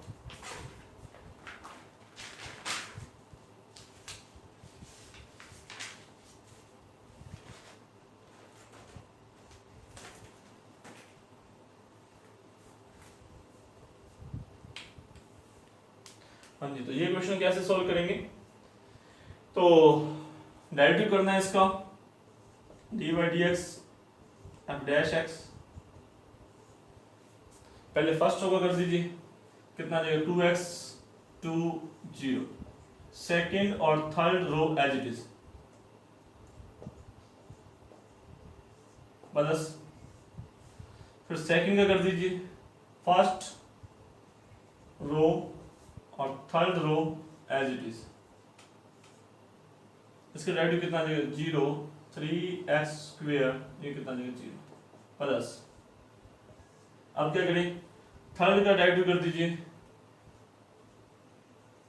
और फर्स्ट और second as it is. First क्या है x स्क्वेयर, ये कितनी है 2x, ये कितना है 5 और ये है 7, ये है x की पावर 3 और ये है 3। तो डायरेक्टिव कैसे करते हैं वो आपको बताया था कि आप फर्स्ट रो का करेंगे तो सेकंड और third as it is, second का करिए फर्स्ट और थर्ड एज इट इज। तो इस तरह से हम इसका डायरेक्टिव करते हैं। अब क्योंकि हमें इसकी वैल्यू फाइंड करनी है व्हेन x इक्वल टू 0, तो ऐसा नहीं करना कि हम इसको पहले सोल्व कीजिए फिर x की जगह पर 0 पुट करें। हम पहले ही डायरेक्टली इसमें x की जगह पर 0 पुट कर देते हैं। तो हमारे पास आता है f डैश 0, यहाँ पर डायरेक्टिव यहाँ नहीं आएगा, यहाँ f डैश 0। तो जब अगर मैं यहाँ 0 पुट करता हूँ तो ये कितना बनता है 0 2 0 7 0 3 -1 0 0 प्लस x की जगह पर यहाँ 0 पुट करता हूँ 0 0 5 0 0 0 और -1 0 0। अब देखिए 0 0 0 आ गया तो डिटरमिनेंट की वैल्यू कितनी आएगी, इस डिटरमिनेंट की वैल्यू 0 है। प्लस यहाँ पर क्या आएगा 0 0 5 7 0 3 और यहाँ पर कितना आएगा 0 0 1। ओके, तो इस डिटरमिनेंट की वैल्यू 0 है ये और इस डिटरमिनेंट की वैल्यू भी 0 है। ओके, तो इस डिटरमिनेंट की वैल्यू 0 है, इस डिटरमिनेंट की वैल्यू 0 है। अब बच गई हमारे पास ये डिटरमिनेंट, इसके अंदर भी यहाँ पर दो एलिमेंट 0 है तो हम इस रो के रिस्पेक्ट एक्सपेंड करते हैं। तो इसके साथ कितना आएगा, इसको छोड़ दीजिए 6 आ जाएगा और ये एलिमेंट कौन सा हमारे पास 3 1, 3 1 का मतलब ये -1 ही रहेगा तो ये आ जाएगा 6। तो इसका सही आंसर कितना आएगा -6। ओके, तो किसी डिटरमिनेंट्स का डेरिवेटिव किस तरह से किया जाता है उसके 3 एग्जांपल मैंने आपको सॉल्व आउट किए। एक क्वेश्चंस आपके लिए होमवर्क है कि एक डिटरमिनेंट्स का डेरिवेटिव किस तरीके से किया जाता है। क्वेश्चन है होमवर्क आपके लिए, f(x) इक्वल टू x की power 3 sin x cos x 6 -1 0 p square p की पावर 3। ओके, तो हमें ये बताना है कि x इक्वल टू 0 पर यानी कि d की power 3 dx cube f(x) at x equal to 0, x बराबर 0 पर यह किसके बराबर है, x बराबर 0 पर थर्ड ऑर्डर डेरिवेटिव किसके बराबर है। पहला ऑप्शन हमारे पास है p के बराबर है, सेकंड ऑप्शन हमारे पास है p plus p square, third option p plus p की पावर क्यूब और फोर्थ ऑप्शन है इंडिपेंडेंट ऑफ फ्री, p से स्वतंत्र, p से स्वतंत्र है। तो ये आपके लिए होमवर्क है, इसका प्रयास कीजिए। तो हम दूसरा टॉपिक पढ़ रहे हैं किसी सारणी का अवकलन किस प्रकार से किया जाता है। तो उसके 3 क्वेश्चन मैंने करवाए, चौथा मैंने आपको एग्जाम्पल बता दिया। हाँ, फिर से रिपीट कर देता हूँ कि यदि आप अवकलन करना चाहते हैं तो आवश्यक नहीं है कि आप पंक्तियों के दिए कि पहली पंक्ति कीजिए फिर दूसरी का फिर तीसरी का। आप चाहें तो पहले कॉलम का कीजिए बाकी कॉलम एज इट इज रहेंगे, फिर दूसरा कॉलम का कीजिए, बाकी कॉलम एज इट इज रहेंगे। इस प्रकार हम कॉलम के हिसाब से भी डेरिवेटिव कर सकते हैं। अब बारी आती है कि डिटरमिनेंट का समाकलन किस प्रकार से किया जाता है। देखिए बहुत कम यूज होता है, लेकिन फिर भी आपकी जानकारी के लिए बता दें कि मान लीजिए आपके पास एक डिटरमिनेंट्स है जिसके अंदर यहां x का फंक्शन दे दिया कुछ इस तरह से, ये x का फंक्शन है और बाकी कांस्टेंट है। अगर आपके पास कोई डिटरमिनेंट इस प्रकार से दे रखी है कि उसका कोई एक रो या कोई एक कॉलम जो है वो x का फंक्शन है और बाकी जो है वो कांस्टेंट है, तो इसका इंटीग्रेशन हम डायरेक्ट कर सकते हैं। किस तरह से? Integration of fx with respect to dx equal to, तो जिस रो के अंदर या जिस कॉलम के अंदर x का फंक्शन है उसका इंटीग्रेशन कर दीजिए बाकी कांस्टेंट, ये तो 0 है, बाकी एज इट इज। तो इसका इंटीग्रेशन कर देंगे तो ये कितना आ जाएगा, x स्क्वायर अपॉन में 2 वो कैंसिल हो जाएगा, 2 के दूसरा x की पावर 3 अपॉन में 3, इसका एडिशन कर दो कितना आ जाएगा 5x स्क्वायर अपॉन में 2 माइनस में x और साथ में आ जाएगा c। ठीक है, तो अगर किसी डिटरमिनेंट्स के अंदर किसी एक रो या किसी एक कॉलम जो है वो सिर्फ x का फंक्शन है और बाकी कांस्टेंट है, तब आप उस डिटरमिनेंट का इंटीग्रेशन डायरेक्ट कर सकते हैं कि सिर्फ उस रो या सिर्फ उसी कॉलम का ही इंटीग्रेशन करना है, साथ में c लगाना है। लेकिन यदि किसी 2 या 3 या जैसे हमने डिस्कस किया था सभी रो के अंदर सभी कॉलम के अंदर ही उसके अंदर x का फंक्शन है, तो फिर उसका इंटीग्रेशन करने के लिए आपको पहले उस डिटरमिनेंट्स को x के पदों के अंदर सोल्व करना पड़ेगा, उस डिटरमिनेंट की वैल्यू पॉलिनोमियल की फॉर्म मतलब x के फंक्शन के फॉर्मेट में फाइंड आउट करनी पड़ेगी और फिर उसका इंटीग्रेशन होता है। ठीक है, तो अगर एक रो है तो आप डायरेक्ट इंटीग्रेशन कर सकते हैं उस रो का, बाकी को छोड़ दीजिए। और अगर ऐसा नहीं है, अगर कोई 2 या 3 रो के अंदर x का फंक्शन आता है तो फिर उसको आपको सॉल्व आउट करना है। कि डिटरमिनेंटेशन कैसे करते हैं वो आपको लास्ट क्लासेस के अंदर डिटरमिनेंट्स के जब हम क्वेश्चन सॉल्व कर रहे थे तब मैंने आपको बताया था। ठीक है, ओके, तो उम्मीद करता हूं आज की क्लास का जो सेकंड टॉपिक था सारणिक का अवकलन और समाकलन वो आप समझ पाए होंगे। अब शुरू करते हैं इस क्लास का लास्ट टॉपिक, एक मैट्रिक्स की रैंक क्या होती है।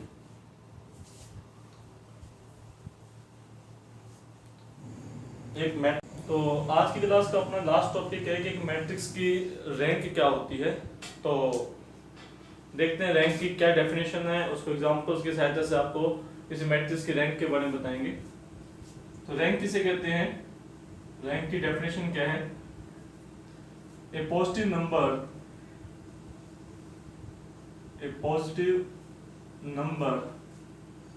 Are is positive integer r is said to be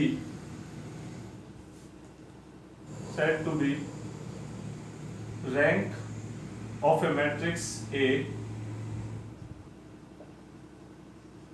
if first condition क्या है, एक पॉजिटिव इंटीजर r हम एक मैट्रिक्स का रैंक कह सकते हैं। पॉजिटिव का मतलब इसी मैट्रिक्स का रैंक 1 2 3 4 5 कब कहेंगे, उस r को, पहली शर्त तो ये है कि उस मैट्रिक्स के अंदर उस ऑर्डर r की जो कम से कम एक माइनर की डिटरमिनेंट की वैल्यू, उस माइनर की वैल्यू नॉट इक्वल 0 होनी चाहिए, 0 नहीं होनी चाहिए, और उस r ऑर्डर से ज्यादा ऑर्डर की जितने भी माइनर्स हैं डिटरमिनेंट्स हैं उन सब की वैल्यू कितनी होनी चाहिए, 0 होनी चाहिए। इस बात को समझेंगे हम उदाहरण की सहायता से, लेकिन एक बार दोबारा आप डेफिनेशन देखें कि एक पॉजिटिव इंटीजर r को एक मैट्रिक्स A की रैंक कहा जाता है इफ, पहली कंडीशन क्या है, if at least one minor of order r is not vanish. Not vanish का मतलब है नॉट इक्वल टू 0। और सेकेंड कंडीशन क्या है, every minor of order r plus 1 or higher than r plus 1, higher than r plus 1 must be vanish, मतलब equal to 0। कहने का मतलब ये है कि एक मैट्रिक्स जिसकी आपको रैंक फाइंड आउट करनी है, उस मैट्रिक्स के अंदर हाईएस्ट जिस ऑर्डर की जो माइनर है वो नॉट इक्वल टू 0 रहती है, उसके लिए 0 नहीं आती, वो उस मैट्रिक्स का रैंक कहलाता है, हाईएस्ट जिस ऑर्डर की। इस बात को समझने के लिए, वैसे ही उसकी मैंने डेफिनेशन लिखी है, लेकिन इसको समझने के लिए हम एग्जांपल लेंगे तो आप इस बात को समझ पाएंगे। देखते हैं 1 इसके एग्जांपल लेते हैं कि मैट्रिक्स की रैंक क्या होती है, फिर उसकी जो प्रॉपर्टीज होती हैं वो भी आपको बताई जाएंगी। कुछ जो सीनियर सेकेंडरी लेवल तक कुछ प्रॉपर्टीज डिस्कस करते हैं हम वो देखते हैं।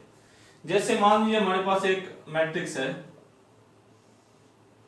मैट्रिक्स हमारे पास 2 1 -1 0 3 -2 and 2 and 4 and -3। ठीक है, ये हमारे पास मैट्रिक्स है और मुझे इसकी रैंक बतानी है।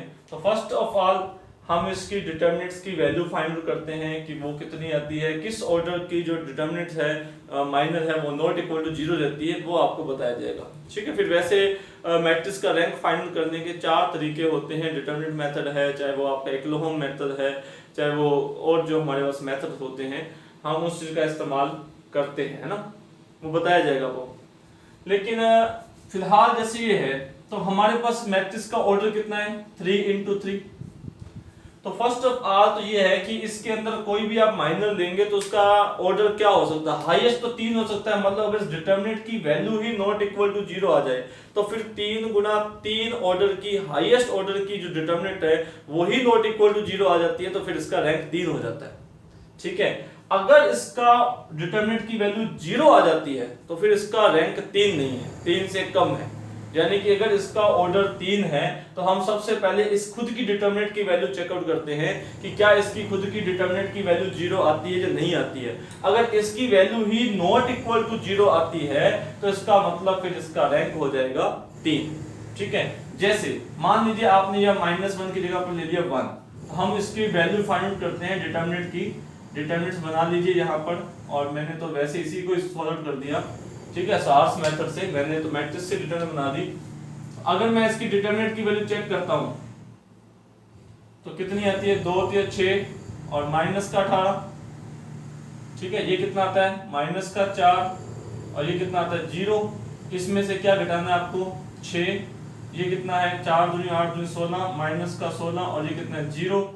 ये कितना है, -22 और -22 में से आपने क्या घटाना है, -10। तो आपका आंसर कितना है, -12 नॉट इक्वल टू 0। तो अगर जो 3 गुना 3 ऑर्डर की हमारे पास जो मैट्रिक्स गिवन थी, अगर उसकी डिटरमिनेंट की वैल्यू ही 0 नहीं आती है तो फिर वो r की वैल्यू कितनी हुई, वो 3 होगी। r क्या थी, हाईएस्ट जिस ऑर्डर की डिटरमिनेंट की वैल्यू नॉट इक्वल टू, उसे माइनर कह सकते हैं, खुद अपने आप में एक माइनर है, उपसारणिक है। तो अगर उसकी वैल्यू नॉट इक्वल टू 0 आ जाती है तो फिर उसका रैंक 3 ही है। ठीक है, और अगर 0 आ जाती है तो फिर 3 से कम हो जाता है। जैसे मैंने इस डिटरमिनेंट की वैल्यू निकाली, नॉट इक्वल 0 आया तो इसकी रैंक कितनी हुई, 3। अब हम मान लीजिए यहां पर हमारे पास है -1, यहां पर हमारे पास है -1। तो अगर मैं इसकी रैंक निकालना चाहता हूं तो फिर मैंने फर्स्ट कॉलम को आगे बढ़ाया 2 0 2 और सेकंड कॉलम को आगे बढ़ाया 1 3 4। अब देखें इसकी वैल्यू कितनी है, -18, इसकी वैल्यू कितनी है, -4 और इसकी वैल्यू 0 थी। इसमें से घटाएंगे, इसकी वैल्यू कितनी है, -6, इसकी वैल्यू कितनी है, -6, इसकी वैल्यू कितनी है, 4 दूनी 8 और -16 और ये 0 है। ये कितना है, -22, ये कितना है, -22 और घटाने पर कितना आता है, 0। तो क्योंकि इसकी डिटरमिनेंट की वैल्यू 0 है तो इसका मतलब 3 गुना 3 ऑर्डर की एक ही डिटरमिनेंट संभव थी और उसकी वैल्यू तो 0 आ जाती है। तो इसका मतलब ये हुआ कि इसका रैंक 3 नहीं है, 3 से कम है। अब 3 से कम है तो 2 हो सकता है या फिर 1 हो सकता है। ठीक है, तो अब हम ये चेक करते हैं कि इसका रैंक कितना है। तो आप समझ गए होंगे कि जिस ऑर्डर की डिटरमिनेंट्स आपको दे रखी है, 1v1 बहुत सारी बातें हैं। पहली बात समझिए, जिस ऑर्डर की डिटरमिनेंट्स आपको दे रखी है उस डिटरमिनेंट की वैल्यू फाइंड आउट कीजिए। अगर वो नॉट इक्वल टू 0 आती है तो फिर जो उस डिटरमिनेंट का ऑर्डर है वो ही उसकी रैंक है। अगर उसकी डिटर्मिनेंट की वैल्यू 0 आ जाए, जैसे इस डिटर्मिनेंट की वैल्यू 0 आ जाए तो उसका रैंक 3 नहीं है। अब 3 से कम कितना हो सकता है? 2 हो सकता है या 1 हो सकता है। अब 2 है या 1 है, उसके लिए क्या डेफिनेशन क्या कहती है? हमें क्या करना है कि 2 गुना 2 की जितनी भी माइनर बनती हैं। अब बात ये आती है कि इस डिटर्मिनेंट्स के अंदर 2 गुना 2 की कितनी माइनर बनेगी? 2 गुना 2 की माइनर बनेगी 9। हर एलिमेंट की एक माइनर है, इस एलिमेंट की ये वाली माइनर बनेगी, इस एलिमेंट वाली ये माइनर बनेगी।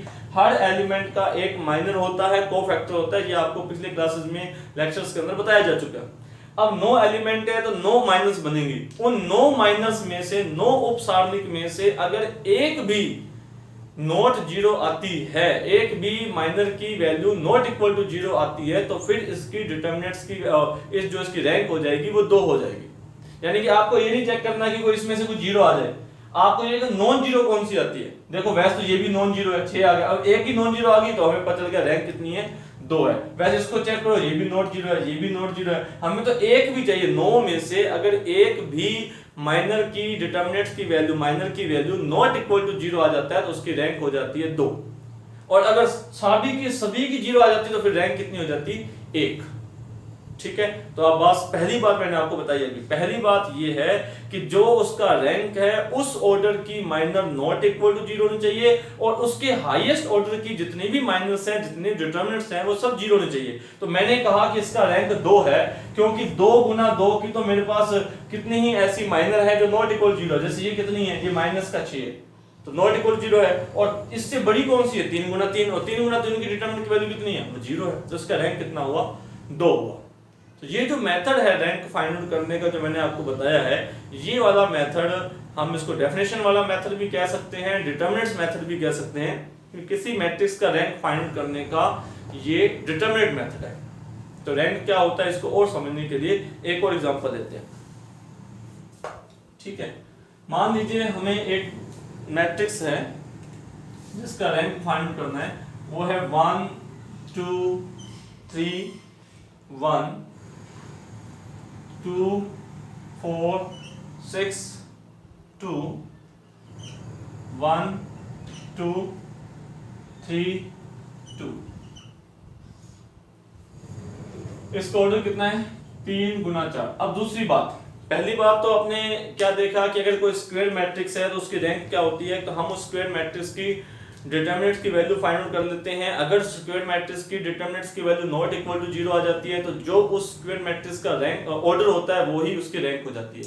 मानो 3 गुना 3 की है, उसकी सारणी का मान नॉट इक्वल टू 0 है तो उसकी रैंक कितनी होती है?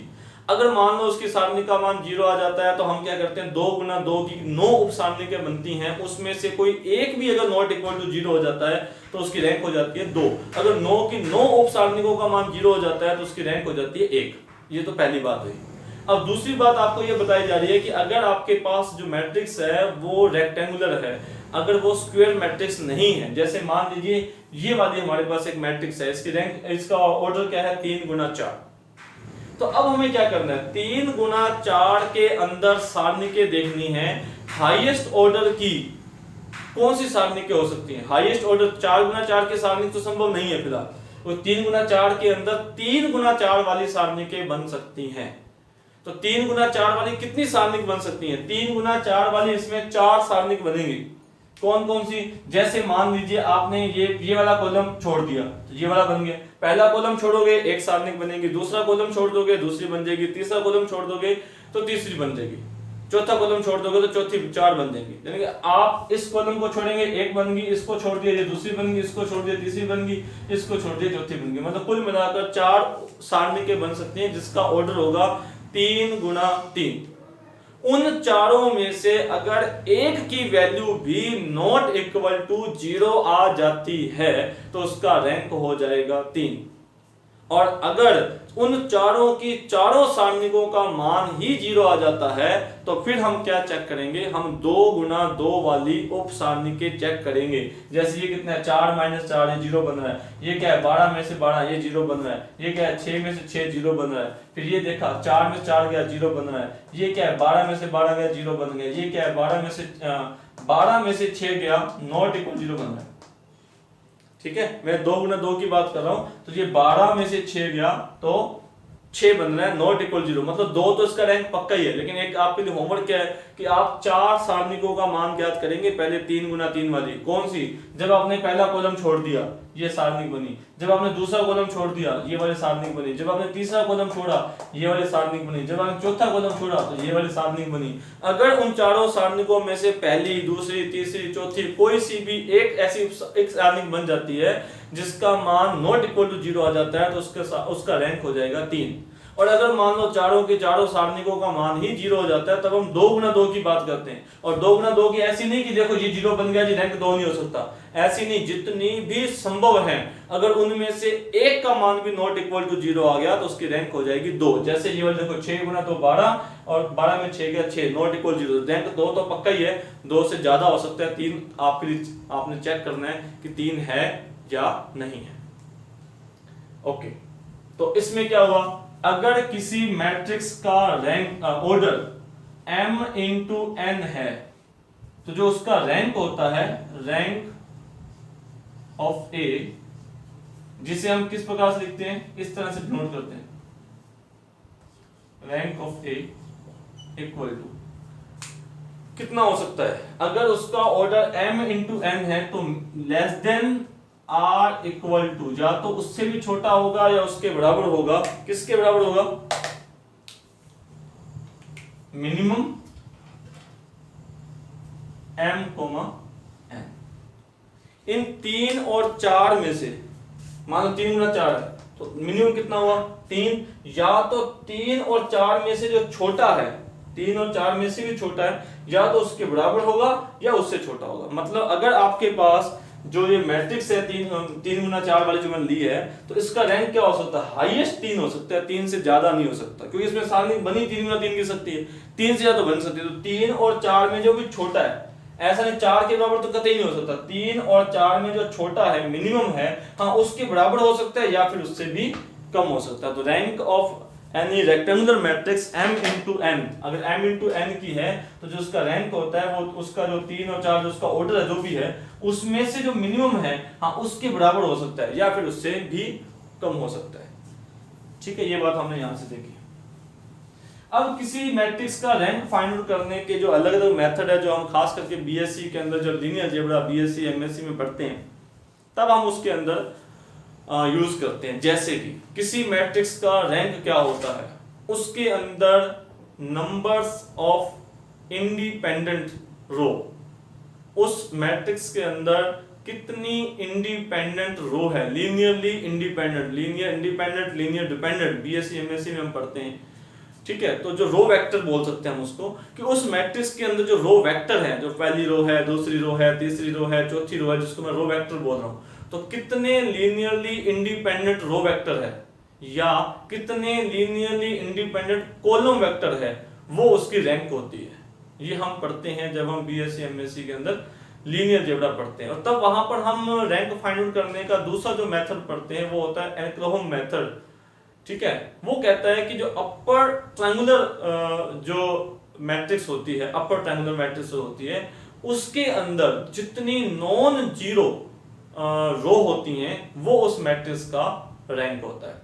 इस बात को समझने के लिए एनक्लोम मेथड क्या होता है, अपर ट्रायंगुलर मैट्रिक्स कैसे बनाते हैं, वो हम इसका एग्जांपल इसी क्वेश्चन को सॉल्व कर लेते हैं।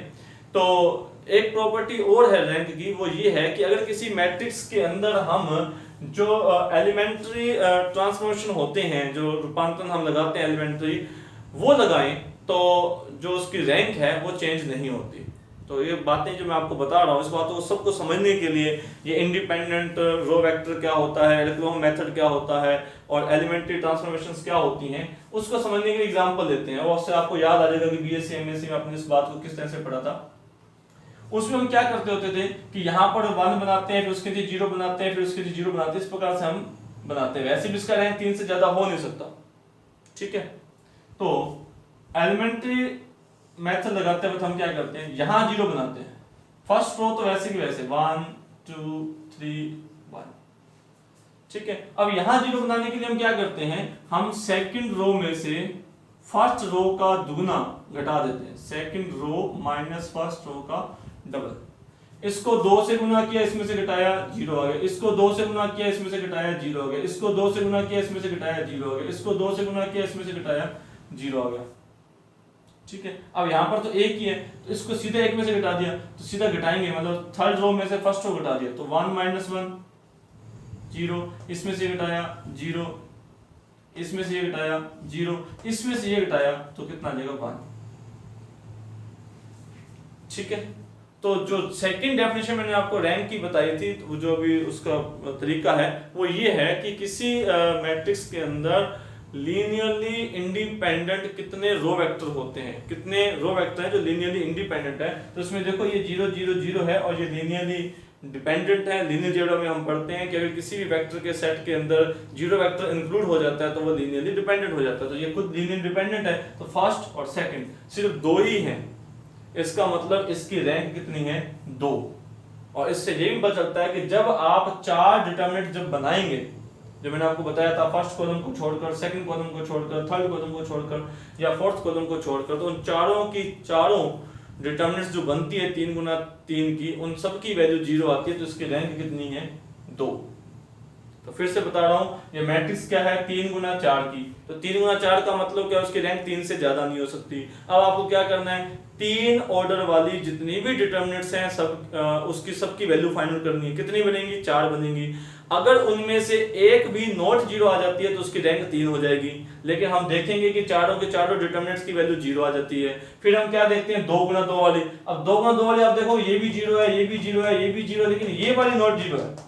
ऐसा नहीं कि आप सोचोगे कि एक भी 0 आ गई तो रैंक 2 नहीं होगी, नहीं, एक भी नॉट 0 आ गई तो रैंक 2 हो जाएगी। तो इसकी रैंक कितनी है 2। ये कौन सा मेथड, वो सारणिक वाला मेथड। ये जो मेथड है जो हम बीएससी एमएससी में पढ़ते थे कि आप एलिमेंट्री ट्रांसफॉर्मेशन लगा दीजिए और फिर जो ट्रायंगल अपर ट्रायंगुलर मैट्रिक्स बनाइए। ठीक है, तो ये इसमें सिर्फ 2 ही ऐसी रो हैं जो नॉट इक्वल टू 0 है, तो इसका रैंक कितना है 2। और समझने के लिए एक और एग्जांपल देते हैं। मान लीजिए हमारे पास ये है 1 2 3 1 1 2 3 1 2 4 6 2 एंड 1 2 2 2। ठीक है, ये हमारे इसका क्या ऑर्डर है 3 गुना 4। तो इसकी रैंक कितनी हो सकती है, हाईएस्ट 3 हो सकती है। अब 3 चेक करने के लिए डिटरमिनेंट मेथड क्या कहता है, वो कहता है कि आप पहला कॉलम छोड़िए, एक सारणिक बनेगी 3 गुना 3 की, उसकी डिटरमिनेंट की वैल्यू चेक कीजिए। फिर दूसरा कॉलम छोड़ दीजिए, फिर 3 गुना 3 की दूसरी बनेगी। फिर तीसरा कॉलम छोड़ दीजिए, फिर 3 गुना 3 की तीसरी बन जाएगी। चौथा कॉलम छोड़ दीजिए, 3 गुना 3 की चौथी बन जाएगी। 3 गुना 3 की 4 डिटरमिनेंट्स बनती हैं, उसमें से अगर एक भी डिटरमिनेंट्स की वैल्यू नॉट इक्वल टू 0 आ जाती है तो उसका रैंक हो जाएगा 3। ठीक है, अगर चारों की चारों डिटरमिनेंट्स की वैल्यू ही 0 आ जाती है तब हम देखेंगे 2 गुना 2 वाली। ठीक है, जैसे 4 दूनी 8 और 6 दूनी 12, तो इसकी वैल्यू नॉट इक्वल 0 है, तो इसका मतलब इसका रैंक 2 तो पक्का ही है, 2 से ज्यादा 3 हो सकता है। ठीक है, और दूसरा मेथड मैंने आपको क्या बताया था, वो है जो अपने एलिमेंट्री ट्रांसफॉर्मेशन वाला मेथड होता है। उसमें हम क्या करते हैं, यहाँ 2 है तो इसका दुगुना करके इसमें से घटाएंगे, first row as it is रहेगी। इसका दुगुना करके घटाएंगे तो कितना आ जाएगा 0, इसका 0 आ जाएगा 0 और ये भी 0, दुगुना घटाएंगे सेम है, और सेम घटाओगे तो 0 0 और ये कितना आ जाएगा -1, ये कितना आ जाएगा 1। अब सेम उसी तरह से अगर आप ये देखेंगे तो ये 2 जो रो है ये लीनियरली इंडिपेंडेंट हैं, नॉट वैनिश है। इसका मतलब इसकी रैंक भी कितनी है 2। अगर आप यहां से भी देखोगे तो 8 में से 12 गया माइनस का 4, तो भी रैंक कितनी है 2। यानी कि इसमें भी 3 गुना 3 वाली जो 4 सारणिकें बनेंगी, उन चारों की चारों सारणिक का मान कितना होगा 0 होगा। ठीक है, एक और एग्जांपल देते हैं, जैसे 2 1 -1 0 3 -2 2 4 -3। ये एग्जांपल है जो हम पहले डिस्कस कर चुके हैं, और हमने ये देखा था कि इसकी डिटरमिनेंट की वैल्यू 0 आई थी। ठीक है, तो इसका रैंक 3 नहीं था, इसका रैंक 2 था, है ना। हमने डिटरमिनेंट के मेथड से भी किया था। अगर हम इसको एलिमेंट्री ट्रांसफॉर्मेशन के मेथड से करते हैं, एलक्रोम मेथड से करते हैं, तो क्या तरीका रहेगा हमारे पास, first row as it is. ठीक है, यहाँ 0 एज इट इज पहले से ही 0 हमारे पास है, तो हम इससे चेंज नहीं करते हैं। इसको 0 बनाने के लिए क्या करेंगे, इसको इसमें से घटा देंगे तो 0, इस थर्ड रो में से फर्स्ट रो घटा रहे हैं, तीसरी पंक्ति में से पहली पंक्ति घटा रहे हैं, ये बन जाएगा। ठीक है, तीसरी पंक्ति में से पहली पंक्ति घटा दी। अब देखो जो हमारा अपर ट्रायंगुलर मैट्रिक्स बनानी होती है, हमें अपर ट्रायंगुलर मैट्रिक्स बनानी होती है, तो मतलब यहाँ भी हमें 0 चाहिए, तो इसको 0 बनाने के लिए हम सेकंड रो का यूज करेंगे। अब आप थर्ड में से सेकंड घटाओगे तो यहाँ 0 आ जाएगा, थर्ड में से सेकंड घटाओगे तो यहाँ 0 आ जाएगा। तो अब कितनी ऐसी इंडिपेंडेंट रो कितनी है, ये 2। ठीक है, तो इसकी रैंक कितनी है, 2। ओके, और इसको हमने आप डिटरमिनेंट जब हमने इसकी चेक की थी तो 0 आई थी, इसलिए इसकी रैंक फिर 2 बार देखी थी, और 2 में से हमने कोई सी भी ली थी तो नॉट इक्वल 0 आया था, तो इसका रैंक 2 था। ओके, अब मान लीजिए जैसे यहां पर हमारे पास हो जाए 1, और तब हमने क्या देखा था कि इसकी डिटरमिनेंट की वैल्यू 0 नहीं आई थी, तो इसका मतलब इसकी रैंक 3 थी। और इसी रैंक 3 को अगर मैं इस एलिमेंट्री मेथड से अप्लाई करता हूं तो फिर हमारे पास क्या आएगा, देखो first row as it is, यहाँ 0 तो है ही है। अब हम यहाँ 0 बनाएंगे तो थर्ड में से फर्स्ट घटाई, थर्ड में से फर्स्ट घटाई, और थर्ड में से फर्स्ट घटा दी। ओके, अब हम यहाँ बनाएंगे तो थर्ड में से सेकंड घटाया, थर्ड में से सेकंड घटाया। अब बताइए ये भी नॉट इक्वल 0 है, ये भी नॉट इक्वल 0 है, तो ये भी नॉट इक्वल 0। तो अपर ट्रायंगुलर मैट्रिक्स बन रही है जिसके अंदर तीनों रो क्या है, नॉट इक्वल टू 0 है, तो इसकी रैंक कितनी हुई, 3। तो एक बार फिर से आपको बता रहा हूं, अगर कोई स्क्वायर मैट्रिक्स है तो पहला काम आप उसकी डिटरमिनेंट्स की वैल्यू फाइंड आउट कीजिए। अगर उसकी डिटरमिनेंट्स की वैल्यू नॉट इक्वल टू 0 आ जाती है तो उसका रैंक उसका ऑर्डर के बराबर है। अगर उसकी डिटरमिनेंट्स की वैल्यू 0 आ जाती है तो उससे कम ऑर्डर वाली, जैसे मान लो 3 गुना 3 की है तो 2 गुना 2 वाली जितनी भी उप सारणिक बनती हैं, अगर उसमें से कोई एक भी नॉट इक्वल टू 0 आ जाती है तो उसका रैंक 2 हो जाएगा। ठीक है, अगर वो सारी 0 हो जाती है तो फिर उससे लास्ट ऑर्डर वाली, कम ऑर्डर वाली चेक करते हैं। ठीक है, ये कौन सा मेथड है, ये हम डिटरमिनेंट्स वाला मेथड है। अगर वो रेक्टेंगुलर मैट्रिक्स है, 3 गुना 4 की है, 4 गुना 5 की है, तो फिर 3 गुना 4 में तो 3 गुना 3 वाली बन सकती है, 4 गुना 5 में तो 4 गुना 4 वाली बन सकती है, 3 गुना 5 में भी 3 गुना 3 वाली बन सकती है। तो जिस भी हाईएस्ट ऑर्डर की जो डिटरमिनेंट्स बन सकती हैं, जितनी भी बन सकती हैं, आपको सबकी वैल्यू निकालनी है। अगर उनमें से कोई पहली भी नोट 0 आ जाए, कोई भी एक नोट 0 आ जाए, तो उसका रैंक उसी ऑर्डर के बराबर हो जाएगा जिस ऑर्डर की डिटरमिनेंट्स की वैल्यू नॉट इक्वल टू 0 आपके पास आई। हाईएस्ट ऑर्डर वाली चेक करनी है आपको।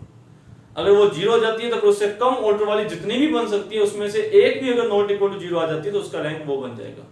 तो इसका मतलब रेक्टेंगुलर जो आयताकार मैट्रिक्स होती है उसकी भी रैंक फाइंड आउट की जा सकती है। Rank of any matrix A is equal to minimum of m, rank of any matrix A of order m into n equal to minimum of less than equal to minimum of m and n। उनमें से भी minimum के less than equal to उसके बराबर हो सकती है, जो उससे कम हो सकती है। ठीक है, और दूसरा मेथड जो ये वाला जो मेथड है ये ज्यादा यूजफुल था बीएससी एमएससी के अंदर, क्योंकि अगर बहुत ज्यादा सामने के बन जाती हैं, जैसे एग्जांपल के लिए मान लीजिए हम इसको थोड़ा बड़ा कर दें, जो कि हम बीएससी एमएससी में यूज करते रहते थे इस तरह से।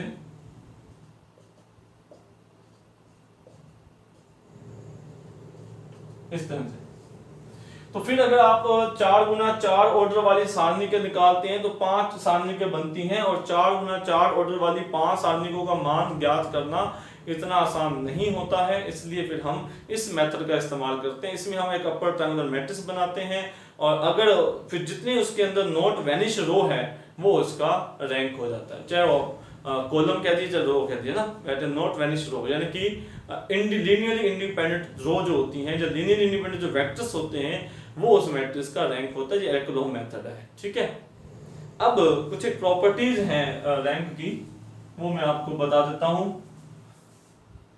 तो एक प्रॉपर्टी मैंने आपको बताई थी, rank of any square matrix is equal to less than equal to minimum of m and n। अगर वो m into n ऑर्डर की मैट्रिक्स है तो उसका रैंक जो होता है वो इस तरह से होता है। दूसरी प्रॉपर्टी है rank of any square matrix equal to rank of A transpose, उसकी ट्रांसपोज मैट्रिक्स के रैंक के इक्वल होता है। नेक्स्ट है rank of A into B less than equal to rank of A, and rank of A into B less than equal to rank of B। Okay, और जो zero matrix होती है उसकी जो रैंक होती है वो अनडिफाइंड होती है। तो रैंक का ये सिर्फ सामान्य सा परिचय है। तो आज की क्लास में हमने पढ़ा कि एक जो दो डिटरमिनेंट्स होती हैं उनका प्रोडक्ट कैसे करते हैं, उस पर सवाल किस तरह से बन सकता है, एक डिटरमिनेंट्स का डेरिवेटिव कैसे किया जाता है, इंटीग्रेशन कैसे किया जाता है, और लास्ट के टॉपिक में हमने मैट्रिक्स की रैंक का सामान्य सा परिचय करवाया आपको। तो आपसे अगर आप और कुछ जानकारी जानना चाहते हैं, कोई सवाल पूछना चाहते हैं, तो आपसे रिक्वेस्ट है कि आप हमारा जो इस डिस्क्रिप्शन के अंदर टेलीग्राम चैनल का लिंक दिया है वहाँ आप ज्वाइन कर सकते हैं। आज के लिए इतना ही, धन्यवाद।